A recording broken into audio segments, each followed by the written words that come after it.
A propósito, me puse esta camisa. Está un poco gastada, tiene varios años, pero está puesta adrede. A propósito, me puse el saco. Todo está condicionado, todo. Muchas cosas están condicionadas acá y tienen muchísimo que ver con la palabra profética. En Deuteronomio capítulo 29, versículo 29, dice así: las cosas secretas pertenecen a Jehová nuestro Dios. Gracias al equipo de adoración. Mas las reveladas son para nosotros y para nuestros hijos para siempre, para que cumplamos todas las palabras de esta ley. Acá Jesús dejó a su esposa en Buenos Aires y se vino él a disfrutar y bueno, pero la va a recuperar pronto. Pero quiero invitarte, donde esté tu esposo, tu esposa, alguno de tus hijos, algún ser querido, que se reúnan. Reúnanse rapiditos por familias, por familia. Quédate, Fede, por un ratito y te alegrará vuestro corazón. Fíjense que el corazón se alegra por lo que ve.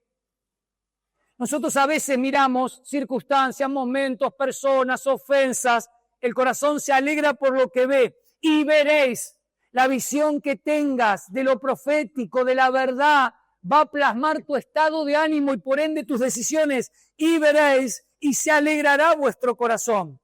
Y fíjense lo que va a pasar con el cuerpo. Y vuestros huesos reverdecerán como la hierba.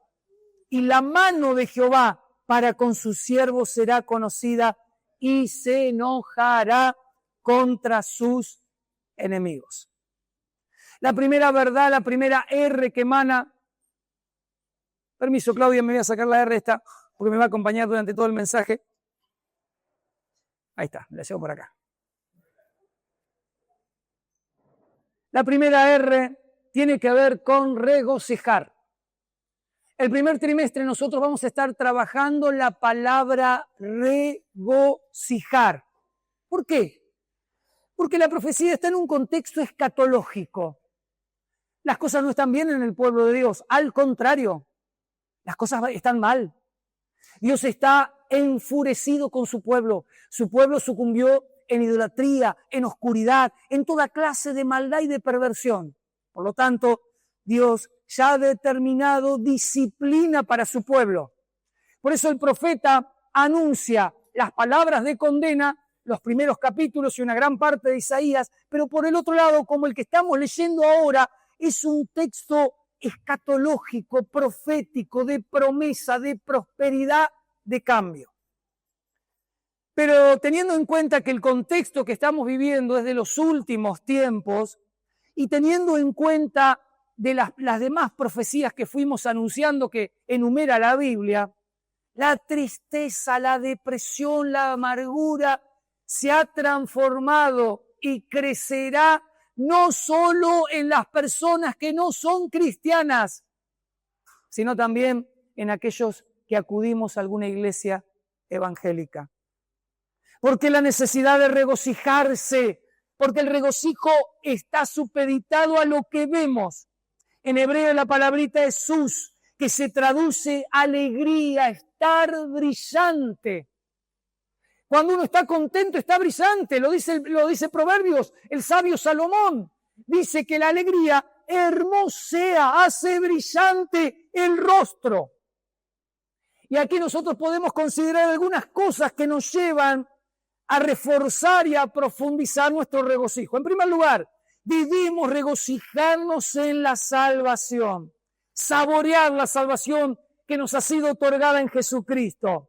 Dice el profeta Habacuc, me regocijaré en el Dios de mi salvación.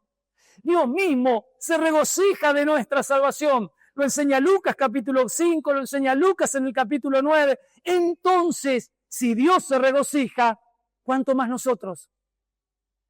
El Salmo 51, que es un salmo de penitencia, ahí David le está pidiendo perdón a Dios porque el pecado, la culpa, la transgresión le quitó el gozo, el regocijo.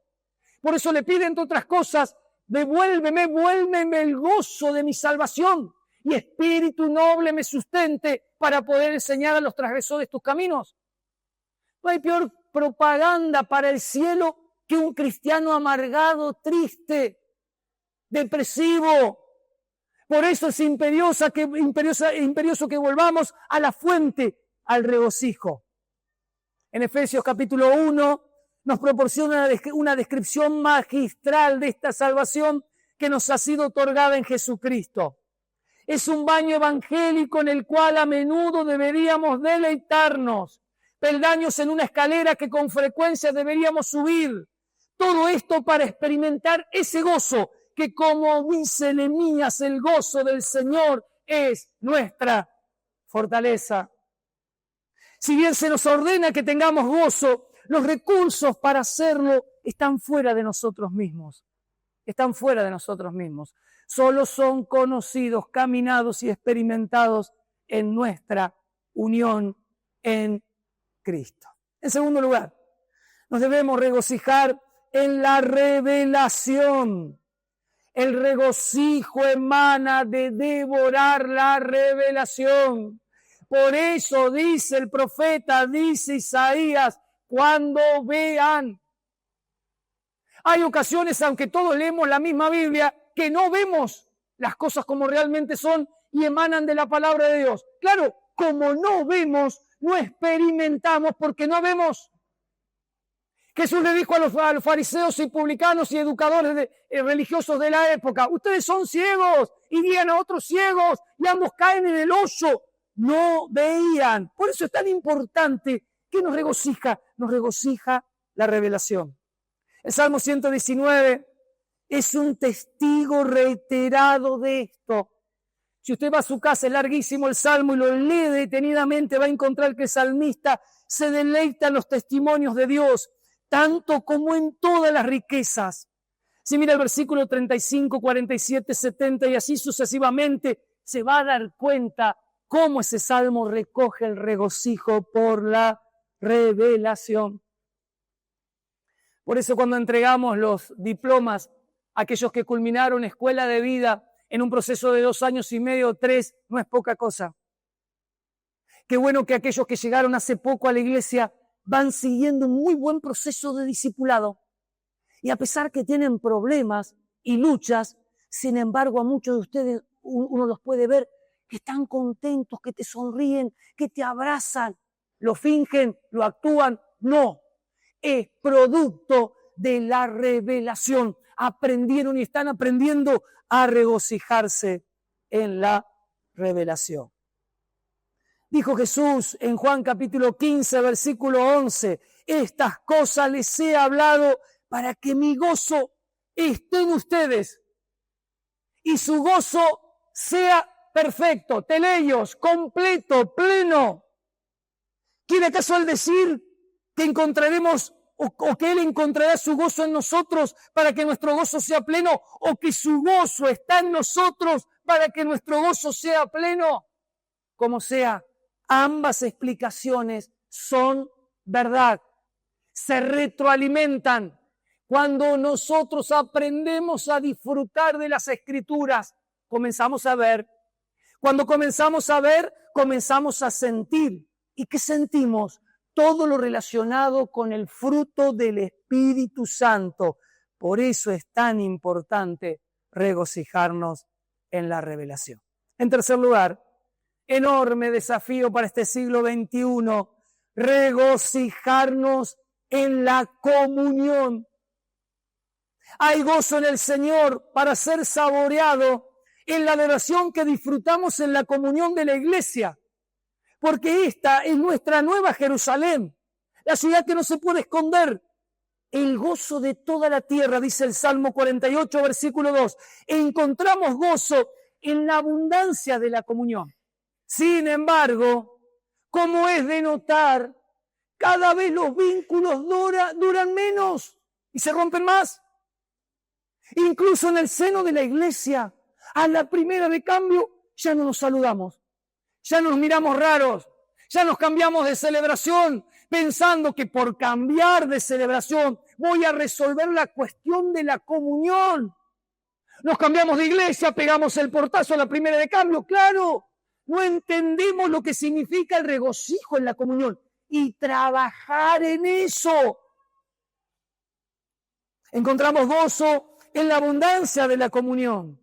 cuando oramos juntos y pedimos que el Espíritu Santo se manifieste, en el pastoreo mutuo que nos hacemos, en la predicación de la palabra, en los salmos, en los himnos, en los cantos espirituales, en el vino, en el pan, en la cena del Señor, etcétera, etcétera. Pero lo que es más importante aún, cuando la comunión es profunda, recíproca, unánime, humilde, genuina, dice la palabra del Señor en Sofonías 3:17, que el Señor se regocija en nosotros con cantos de júbilo, de alegría. Alegramos a Dios, pero ¿cuántos obstáculos tenemos dentro? Hablábamos el domingo próximo pasado, esas voces de adentro.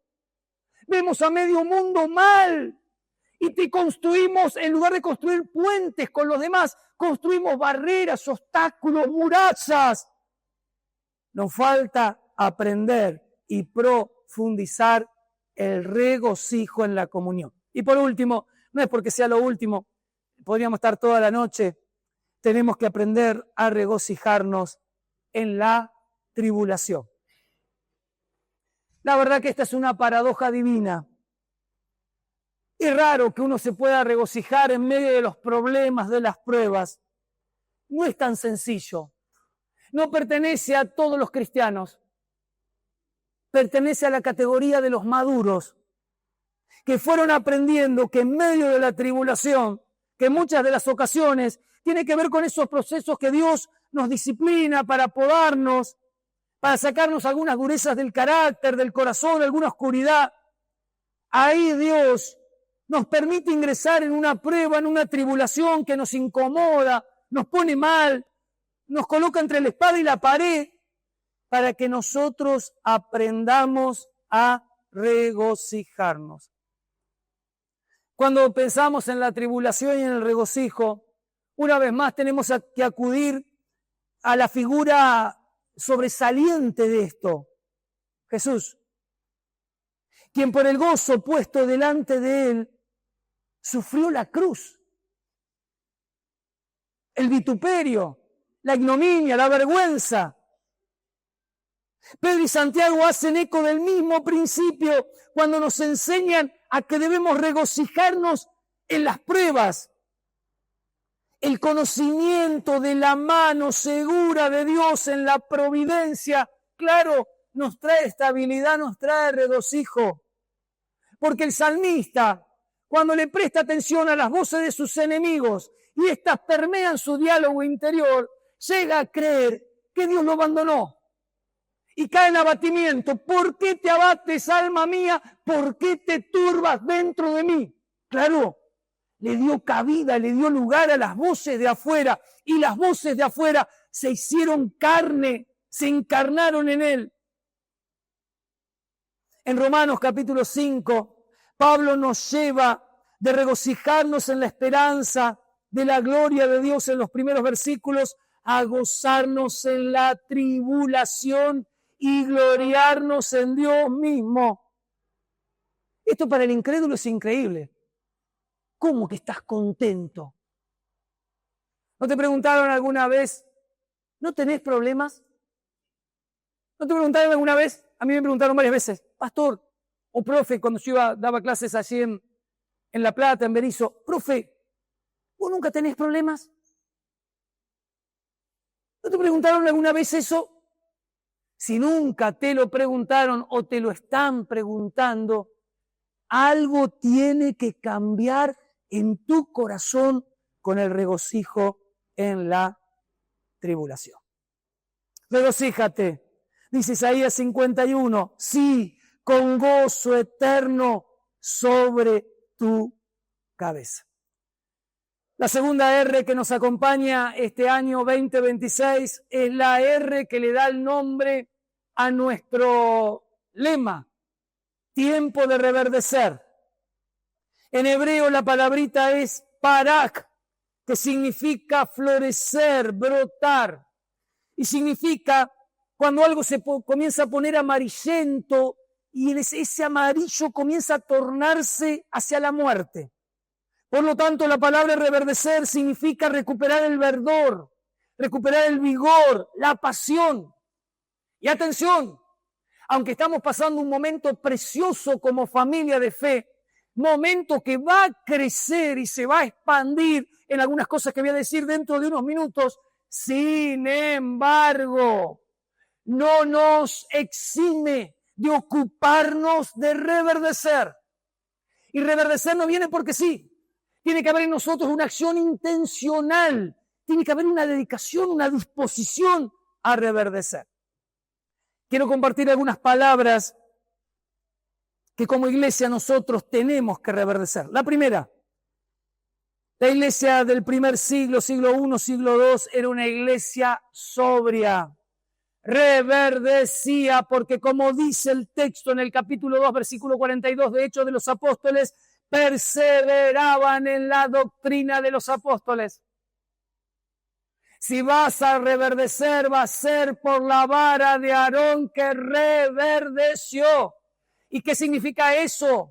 Que cuando nos llenamos de la palabra de Dios, de la verdad, saturamos nuestra mente, nuestro corazón, nuestro espíritu y nuestras decisiones, nuestra vida cotidiana, no queda otra cosa. Reverdecemos. ¿Qué le pasaba a la iglesia del primer siglo que no tenía edificio propio? ¿Por qué reverdecía? Porque tenía una mente sobria, reverdecida. ¿Cómo reverdecían? Por la doctrina, la enseñanza apostólica y profética. Nos falta profundizar más las escrituras, estudiarlas más, incorporarlas a nuestras vidas, incorporarlas a nuestras decisiones, meterla en lo cotidiano, meterla en lo familiar y en todos los asuntos de nuestra vida. En segundo lugar, sigo con la primera. Francis Schaeffer dijo, si tengo una hora para predicar el evangelio, usaré 55 minutos para hablarle condenación, pecado y culpa a esa persona o grupos de personas. Y tan solo voy a usar 5 minutos para hablarles de fe y de esperanza. La exageración que hace Francis Schaeffer, nosotros diríamos media hora, se debe a que últimamente, por faltar a la perseverancia en la doctrina apostólica, hemos eliminado de nuestra predicación el pecado, la culpa, el infierno, la condenación eterna, para suavizar y licuar el evangelio. Y nadie se va a salvar porque licuemos el evangelio. A lo sumo se va a ser aficionado, adicto, hincha, simpatizante de la iglesia, pero no un nuevo nacido, un convertido, un discípulo de Jesús. Por lo tanto, Francis Schaeffer nos dice una gran verdad. Para que haya medicina, para que haya salvación, para que haya reverdecimiento, necesito entender que el problema no está afuera, está dentro, en mi corazón. Y el único que lo puede resolver es nuestro Señor y Salvador Jesucristo. En segundo lugar, vamos a reverdecer si profundizamos ser una iglesia sanadora, terapéutica. En el mismo capítulo 2 de Hechos, versículo 42, dice, en la comunión unos con otros.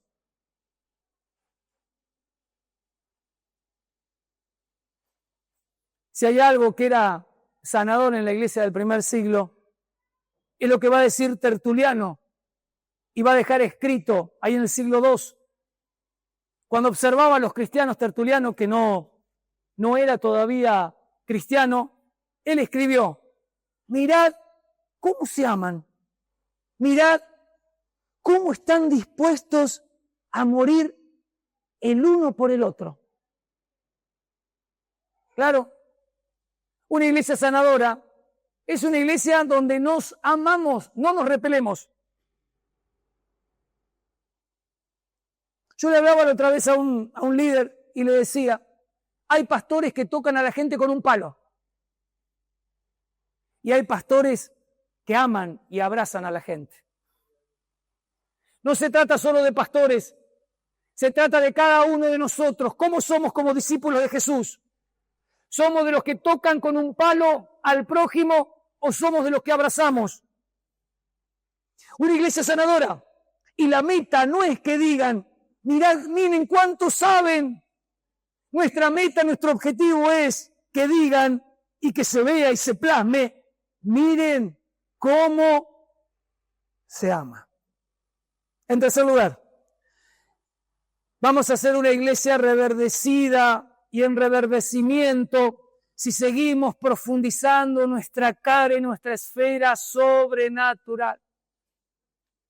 El domingo pasado contamos el testimonio de Jesús, lo hicimos pasar a Gonza, porque cuando Jesús vino a la iglesia con su esposa, él venía buscando una palabra de Dios, y justo nosotros no estábamos de viaje, y yo le había dejado a Gonza predicar ese domingo en la última celebración, a la mañana predicó otro, y sobre el final de la celebración hay una palabra, que es la palabra que vamos a pisar en un rato, que tiene que ver con el remolque que en cualquier momento se cruza, ya lo cruzaron, no sé, ya lo cruzaron. ¿Qué es eso? ¿Cortaron la calle o no? No, todavía no. Ah, perfecto. Un ratito lo cruzamos. Y abro un paréntesis acá. Si viniste no pensando quedarte en la cena, quédate. Si trajiste algo o no trajiste, no importa, pero quédate igual. Porque nos autorizó el municipio a cortar la calle y nos vamos a quedar hasta la hora 0, porque el 5, es decir, mañana, en un par de minutos nada más, cumplimos 85 años como iglesia. Y tiene que ver un montón con lo que acabo de decir, ser una iglesia sanadora. ¿Cómo nos sanamos cuando hablamos las cosas? ¿Cuántos problemas tenemos para hablar algunas cosas? No las hablamos. Nos enojamos, nos ofendemos, no nos acercamos, no nos escuchamos, aunque quizá no se resuelva, porque no todo se tiene que resolver. ¿Acaso Pablo y Bernabé resolvieron? No, cada uno por su camino, pero por lo menos hablaron acaloradamente, hablaron. Sanadora, pero sobrenatural.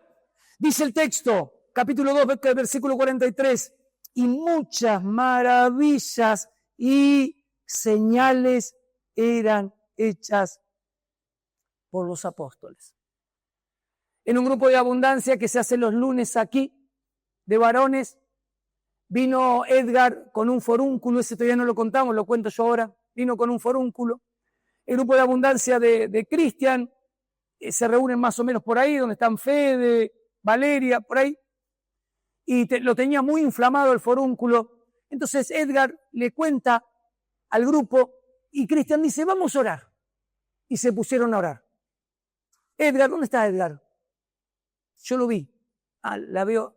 Está trabajando. Vení, Edgar, te estoy llamando en 2 segunditos. Ahí la veo a la esposa. Vení, Edgar. Disculpen las molestias, pero lo vamos a contar completo y con Edgar acá también. Vení, Edgar. Y Edgar llegó con un forúnculo. Y le dolía, le molestaba. No le permitía sentarse muy bien. Creo que estaba, domingo también, allá estaban. Exactamente. Bueno, había un más. Ahí estaban por ahí. Y dice, Cristian dice, bueno, vamos a orar. No se podía sentar. Oraron.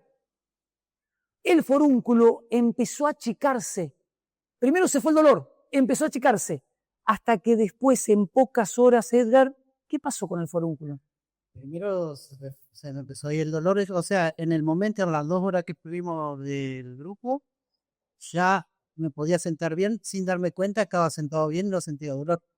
Y al otro día me pregunta Cristian y le miro y cada vez estaba más chico y estaba a punto de reventar, como todos lo conocen comúnmente como el nacido, ya estaba a punto de reventar. Y se empezó a achicar y de 2 o 3 días prácticamente se había desaparecido porque la dureza es una dureza grande que se forma bajo la piel. Había desaparecido toda la dureza.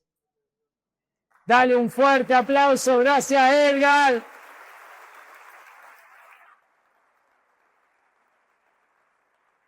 Ahora escuchá, no tiene por qué ser la semana sobrenatural. Depende mucho de nosotros, qué hacemos y en quién confiamos. Si simplemente hacemos lo que tenemos que hacer, muchas sanidades no ocurrieron en una oficina, ahí en el patio, pero no perdamos esa dimensión que Dios nos ha dado como iglesia. Dios nos ha dado una dimensión sobrenatural, que dicho sea de paso, no solo en este año 2026 la vamos a vivir acá, sino que se va a multiplicar en nuestra provincia y en otras provincias para la gloria de Dios. En cuarto lugar, somos desafiados como iglesia para reverdecer en el servicio. La iglesia era servicial, nuestra iglesia es servicial. Lo vemos todo el tiempo. Si nosotros en esta esfera seguimos creciendo, como dice el texto, lo repartían a todos según la necesidad de cada uno. Cada necesidad era suplida. Cada persona era bendecida. Hay dos cosas que crecen sí o sí en la ciudad: el cementerio y el cáncer. Usted no va a ver en ninguna ciudad o pueblo que el cementerio se achique. Crece el cementerio. Crece el cáncer. Pero de esa parte mala tengo la buena. Hay algo que crece sí o sí. Se llama Iglesia de Jesucristo y fue fundada por nuestro Señor y Salvador. Crece sí o sí. Ahora, en esa dimensión del servicio, lo que crece, escuche con atención porque es una sutil diferencia, lo que crece es más importante que cuánto crece. Hay iglesias que amontonan gente y hay iglesias que tienen multitudes, pero crecen en un proceso de discipulado. Escuche con atención. Si nosotros vamos a ser de la segunda categoría de iglesia, que no solo crecemos en lo numérico, no fuimos llamados a amontonar gente, fuimos llamados a formar discípulos a la estatura de Jesucristo. Pero el proceso de discipulado es algo dinámico, donde hay un discipulador y un discipulado, donde hay un maestro y hay un aprendiz. Y para que se dé esa dinámica, esa sinergia entre discipulador y discipulado, es necesario que el discípulo esté dispuesto, la discípula esté dispuesta y el discipulador esté preparado. Por lo tanto, para este año, toma en serio el discipulado, agarra en serio la escuela de vida, agarra en serio Celebremos la Restauración, agarra en serio el mentoreo, ocúpate de crecer a la estatura de Cristo, porque amontonar gente se amontona en cualquier lugar y en cualquier espacio. Todos los fines de semana en nuestra querida Argentina, las canchas de fútbol amontonan miles y miles de personas. Entonces, tan importante como es crecer, es que crece una iglesia servicial, discípula de Jesús. Y por último, la última S, es una iglesia sencilla. Dice el capítulo 2, versículo 46, que tenemos que reverdecer como una iglesia sencilla. Dice que los primeros cristianos tenían sencillez de corazón. ¿Viste que vos te das cuenta cuando alguien tiene sencillez de corazón? ¿Y te das cuenta cuando alguien no tiene sencillez de corazón? El apóstol Pablo lo va a decir en la segunda carta a los Corintios capítulo 1, versículo 2. Para nosotros el motivo de satisfacción es el testimonio de nuestra conciencia. Nos hemos comportado en el mundo, y sigue por supuesto, con la santidad y sinceridad. Fíjense, son sinónimos de sencillez, santidad, sinceridad, que vienen de Dios. Quiero ir, Fede, acércate un poquito por favor, no termino, pero quiero hacer una parte acá que es importante. Quiero ir a Job capítulo 14. No importa lo que pasaste hasta ahora. Es decir, yo voy a leer un texto de Job donde él describe con claridad cuando el árbol, la planta, se ha quedado sin esperanza, la tierra se ha envejecido, la raíz está en las pésimas condiciones, el tronco parece muerto. Dice el capítulo 14, porque si el árbol fuere cortado, aún queda de él esperanza. Si se envejeciera en la tierra su raíz, fíjense, el árbol está cortado, la raíz está envejecida, languidece, está a punto de morir, y su tronco fuere muerto en el polvo simboliza muerte, sepultura, cenizas. Sin embargo, en el versículo 9 señala Job, al percibir el agua, lo tenemos ahí, Ahí está. Póngase de pie, por favor. Póngase de pie un ratito. Lea conmigo el texto que está en la plaquita. Al percibir, léalo en voz alta, al percibir el agua reverdecerá. ¿Qué necesita? Agua. En casa yo tengo algunas plantas me las preparó Mari Arlotti, otras hice yo ahí alguna cosa. Y teníamos cactus. De los cactus se ocupaba mi esposa, de las plantas me ocupo yo. Me parece increíble, las plantas están más o menos bien. Se no había llover 3 de la mañana, me levanto, saco mis plantitas al patio, pero los cactus se secaron.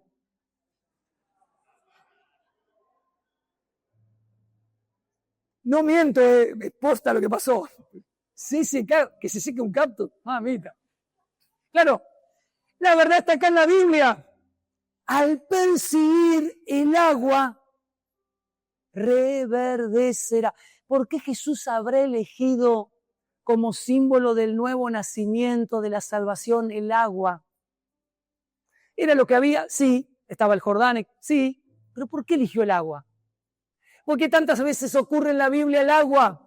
Porque al percibir, porque el agua también es símbolo de condenación, por supuesto, en el diluvio, pero acá en este caso, al percibir el agua, reverdecerá. Y fíjense lo que dice el texto, que viene algo nuevo, hay una novedad, hay un nuevo brote, hay una nueva planta, hay vida. Cerrá tus ojos, por favor, antes de seguir. Es tiempo de reverdecer. Es tiempo de reverdecer. Y Dios los creó para Él y por Él. Y no hay manera que nosotros podamos vivir sin Él y sin todo su consejo. ¿Es el agua? ¿Es el agua? Yo soy el agua viva, le dijo Jesús. Yo tengo el agua viva, yo soy, le dijo a la mujer. No vas a tener más necesidad de venir a buscar aquí. Yo soy, yo tengo el agua viva, yo soy. De él brotan los manantiales de la vida, de la plenitud, de la paz, de la felicidad, de la reconciliación, del reino. Vamos a reverdecer, vamos a reverdecer. Pero por favor, no hagas exactamente lo mismo que hiciste el año pasado. No te quiero hacer mirar para atrás para hacerte sentir culpa. Le pido a Papá Dios que en este mismo momento te pares en aquí, en la hora, el presente, en esta noche, en este día, en este primer domingo del año, y miremos de acá al futuro. Para atrás no importa, ya está. Pero si no hiciste algo que pudiste hacer para reverdecer, para hacer esa fuente, ese canal, esa planta, ese árbol. Hace unos días atrás, Mari me dice, pastor, María Arlotti me dice, pastor, ¿será que podemos plantar unos árboles ahí en Vialidad? Lo llamé en ese entonces, el director de Vialidad era Juli, ahora hace poquito se jubiló. Están por firmarle el nuevo contrato al nuevo director, a Gustavo García Montero. Lo llamé a Juli y le pregunté, Juli, ¿será que podemos poner unos árboles ahí?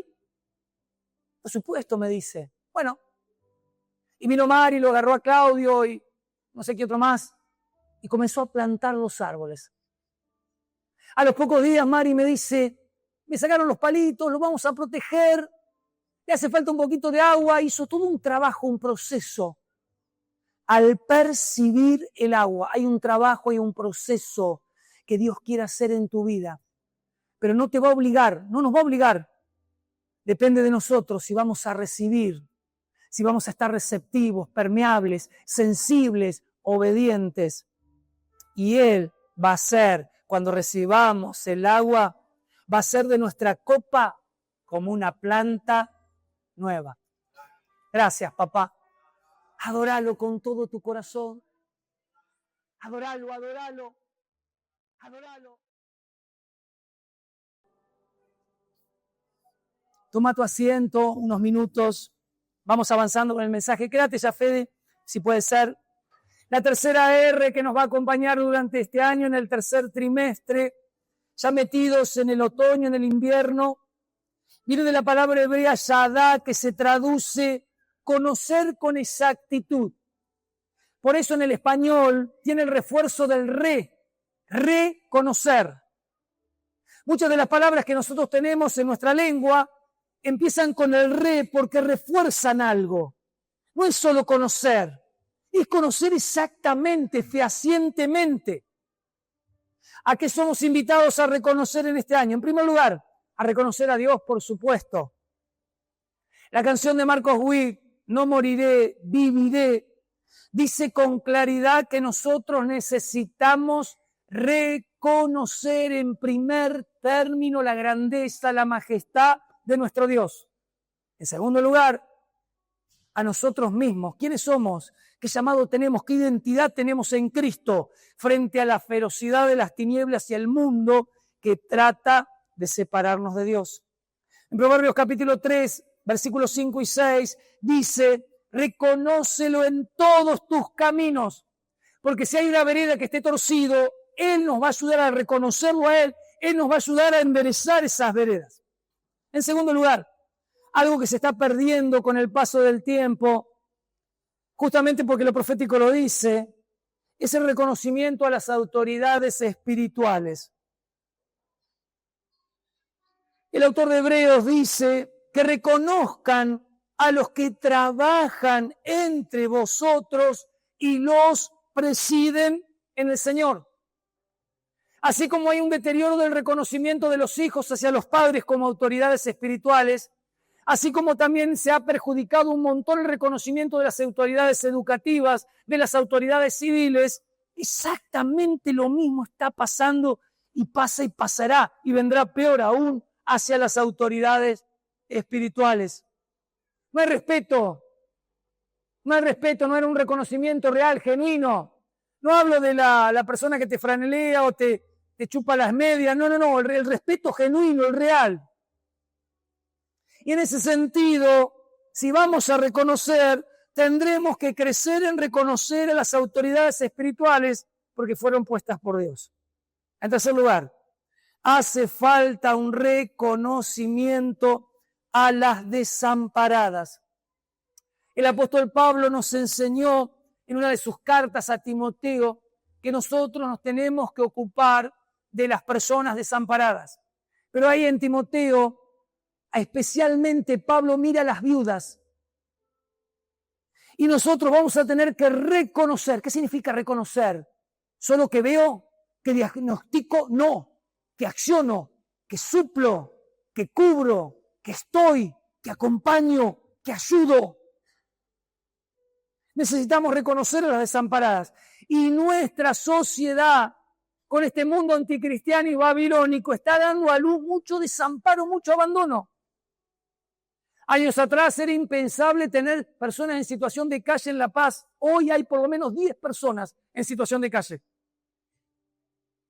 Una que duerme todos los días acá, abajo de nuestra galería, habiendo dormido ya más de un año adentro, ahí en el comedor, teniendo la ducha, todo lo que sabemos hacer, como hacemos como familia de fe. Nos parece increíble. En la ciudad autónoma de Buenos Aires se calculan 10.000 personas en situación de calle. Lo sabemos por Hernán, lo sabemos por Joaquín, que son los que andan en el tema recuperando personas en situación de calle. Desamparo. Va a crecer ese desamparo. Pero no vayamos tan lejos. Hay personas en el seno de la iglesia que se sienten desamparadas. Porque como no encajan y les cuesta también por sus propios problemas de carácter, aislamiento, cuestiones no resueltas, distorsiones cognitivas, etcétera, etcétera, les cuesta encajar. Y por ahí los espacios están y las personas están. Pero todo eso, ese mundo interior es un obstáculo y por lo tanto viene el desamparo. Dios nos pide que reconozcamos a los... En cuarto lugar, Dios nos pide que reconozcamos la disciplina. En Deuteronomio capítulo 8, versículo 5 dice, reconoce en tu corazón que así como un padre disciplina a su hijo, también el Señor tu Dios te disciplina a ti. Muchas cosas de lo que nos van a suceder este año, Dios las va a permitir y incluso las va a dirigir, algunas de ellas, para disciplinarnos. Y nosotros le tenemos miedo a la palabra disciplina, como si fuera algo malo. No, no es algo malo, es algo bíblico. La disciplina siempre es una corrección para bien, es una corrección para restauración, es una corrección para encontrar el rumbo, es una exhortación para salir de lo desviado e ir hacia lo derecho. Reconocer la disciplina. Y en último término, y acá sí me quiero detener un poquito más por algunas particularidades que van a suceder este año y un poquito más adelante también, si nuestro Señor Jesucristo no viene antes, necesitamos reconocer los tiempos. Seguimos teniendo un analfabetismo de reconocimiento de los tiempos. Como no sabemos leer los tiempos, nos cuesta qué hacer. Claro, si no sabemos leer. En Colosenses capítulo 4, versículo 5, el apóstol Pablo le va a decir a los de Colosas que anden sabiamente para con los de afuera. Y va a usar una palabra que parece increíble, redimiendo el tiempo, como si el tiempo necesitaría redención, salvación. Ahí la palabra que usa el apóstol Pablo para redimir hace alusión a una recuperación, una restauración, una restitución del tiempo. Y nosotros escuchamos muchas veces que el tiempo, una vez que pasó, es imposible recuperar. Pasó, ya pasó. No, se ve que en Cristo no. Porque claro, Él es el alfa y el omega, el principio y el fin. El primero, o sea, en Él habita la eternidad. Por lo tanto, cuando nos dice que reconozcamos los tiempos, seguramente precisamos entender qué sucede y qué va a suceder. Y si algo va a suceder que nos va a requerir mucho discernimiento, mucho reconocimiento de los tiempos, es que la ferocidad de Lucifer va a ser desatada en los próximos meses y tiempos con toda clase de maquinaciones para dividir aún más a la iglesia. Y no me refiero solo a esta iglesia, me refiero a la iglesia de toda la Argentina. La unidad de su iglesia va a requerir de nosotros el reconocimiento de los tiempos, porque va a avanzar un montón esa ferocidad y brutalidad del infierno. Pero no se va a tratar que la división va a venir por la ferocidad de Satanás, sino por la profundidad de nuestra inmadurez. El diablo no puede hacer nada con un cristiano contra un cristiano maduro, una cristiana madura, pero puede hacer cualquier cosa y llevarlo de acá para allá como una marioneta y un títere a alguien que es inmaduro. Cuando reconocemos los tiempos, sabemos leer bien qué hay que hacer. Y no solo para nosotros, porque eso se llama egoísmo, no es cristianismo. Sabemos leer para otros, para proteger a otros. La palabra redimir es comprar. ¿Cómo puedo hacer para comprar tiempo? ¿Cómo hago para comprar tiempo? ¿Se puede comprar el tiempo? ¿Se puede comprar? ¿Vieron que hay grandes magnates que se pusieron en una congeladora esperando que encuentren la cura para su enfermedad? Entonces los mantienen ahí en esa congeladora con todos signos vitales, controles periódicos, los mantienen ahí. Se supone que están con vida. Vaya a saberlo uno, pero bueno, se supone que están con vida. Los mantienen ahí. Ellos compraron tiempo. ¿Para qué compraron tiempo? Me parece que uno de ellos es Walt Disney, me parece, no estoy seguro, pero son varios magnates que compraron tiempo. Dicen, compramos tiempo para que cuando llegue la cura nos saquen de la congeladora, nos saquen del freezer y nos den la cura. Y seguimos. No sabemos si va a funcionar, pero lo que sí estamos seguros nosotros que funciona es lo que dice el apóstol Pablo en Colosenses 4. Que si nosotros andamos sabiamente para con los de afuera, escuche con atención, andamos sabiamente, no de cualquier manera, anda cualquiera, camina cualquiera, pero sabiamente lo hacen los maduros, redimiendo, comprando el tiempo, rescatando, recuperando el tiempo. Y la última R para terminar la palabra profética es retribuir, es la R de retribuir. Esa nos va a acompañar, si Dios lo permite, si nuestro Señor Jesucristo no viene antes, en el último trimestre de este año. En hebreo, la palabrita es Sa'am, que implica ira, echar espuma por la boca, y da la idea de reciprocidad, lealtad y justicia. En los últimos años, por muchos predicadores, a nosotros nos cuesta horrores ver a un Dios iracundo, enojado, retributivo, reprobando, castigando, disciplinando. Nos cuesta horrores. La mayoría de nosotros en los últimos años hemos recibido un Dios Papá Noel, bonachón, risueño, vestido de rojo, con un montón de regalos, baja por la chimenea, entra a casa en forma inofensiva, se acerca al arbolito y nos deja obsequios de aquí por doquier. Sin embargo, en el contexto escatológico que estamos leyendo y que estamos viviendo, Dios no ha cambiado. Dios no ha cambiado. Y en primer término, va a haber una reprobación. Se va a profundizar, acá en La Paz también, en la zona, en La Paz en la zona, una reprobación para los injustos. Como dijo el profeta Malaquías en el capítulo 3, versículo 18, entonces os volveréis y discerniréis la diferencia entre el justo y el malo, entre el que me sirve, el que sirve a Dios, y el que no le sirve.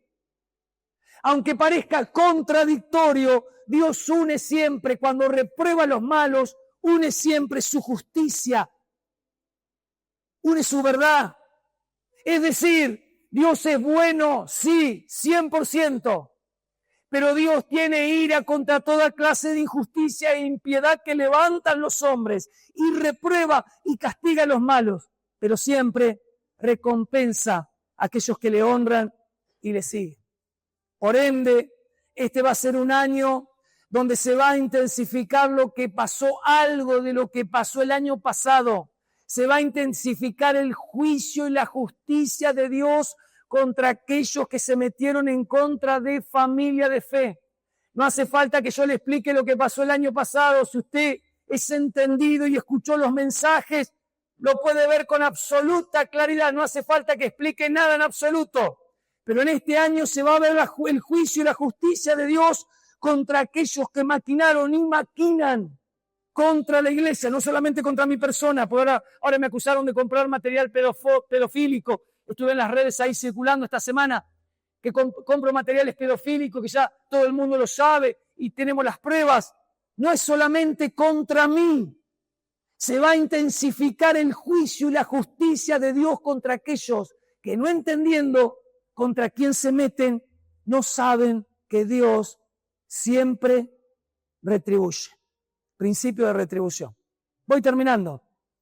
En segundo lugar, la retribución de Dios no solo tiene que ver con la reprobación, sino que también tiene implicancias con la recompensa. Dios recompensa a los justos. Dice el Salmo 126, verso 6. Irán dando y llorando el que lleva la preciosa semilla, mas volverá a venir a mí con gozo, con regocijo. Este año será año de cosecha sobrenatural, no solo en La Paz, sino también en nuestra provincia.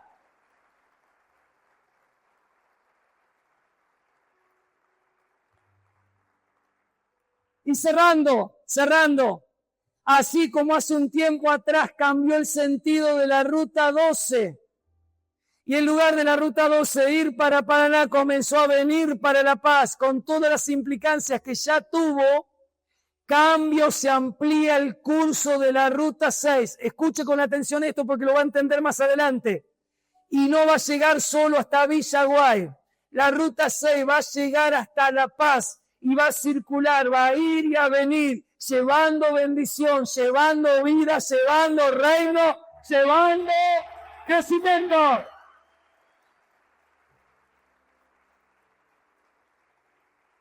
Póngase de pie, cierre sus ojos, por favor. Acércate, Irina, por favor. Maca. Marcela. Cierra tus ojos, por favor. Tiempo de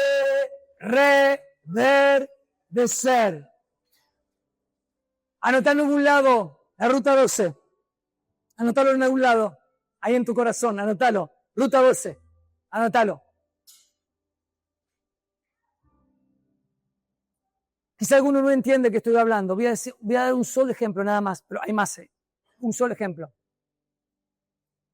¿Cuántos años hacía que no teníamos un senador nacional de la paz? Si pensamos 5 o 6 años atrás, ¿en la mente de quién iba a pasar que de la paz iba a haber un senador nacional? Un solo ejemplo, hay más. Tengo más, Cuando Dios habló en Club Unión, que cambiaba el sentido de la Ruta 12, en lugar de ir para Paraná, venía para La Paz. Papá Dios había señalado cosas que comenzaron a suceder y que se van a incrementar. Pero le pido que anote la Ruta 12, anótelo en algún lado, anote. Tiene que ver con propósitos de Dios. Ruta 12, anótelo. Pero también es la 6. También es la 6.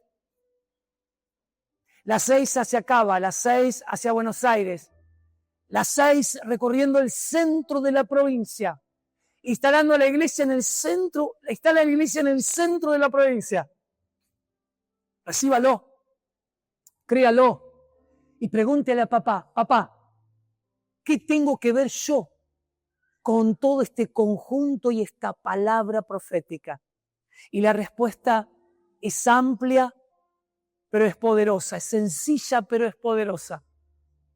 Si para vos este año 2026 te vas a ocupar en reverdecer, en recuperar el verdor, la pasión, el amor, la entrega, el servicio, el corazón, no te quepa ninguna duda que en algún lugarcito del destino profético vas a ser incluido, incluida por el cielo.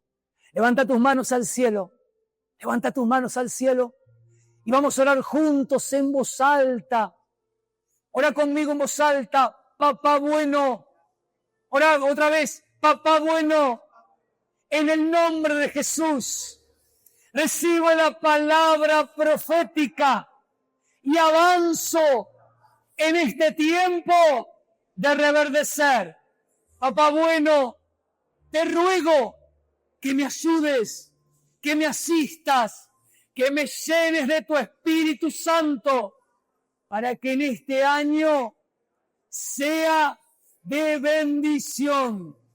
Te entrego mi vida, mi familia y te ruego en el nombre de Jesús, tiempo de reverdecer, tiempo de reverdecer para mi familia, tiempo de reverdecer para mi iglesia, tiempo de reverdecer para mi ciudad, tiempo de reverdecer para mi provincia y tiempo de reverdecer para mi Argentina.